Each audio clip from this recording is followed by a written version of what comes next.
কবিতাৰ শিৰোনাম ধুনীয়া দেখাৰ বয়স নাই, কবি মামণি ৰয়ছম গোস্বামী।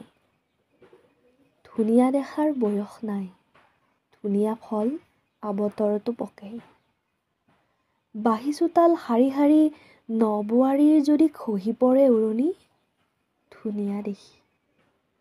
ওৰে ৰাতি উজাগৰে থাকি ৰখি আছে যদি চুবুৰীয়াৰ ৰোগী, টোপনি ক্ষতি হ'লেও আপোনাক ধুনীয়া দেখি।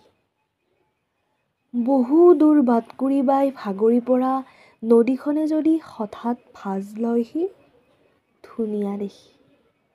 ৰাস্তা পাৰ হ'বলৈ গৈ আদবততে ৰৈ যোৱা কিশোৰীৰ সলাজ হাঁহি, ধুনীয়া দেখি। মাকৰ বুকুৰ পিয়াহ চুহি শিশুটিৰ লালকাল টোপনি, ধুনীয়া দেখি।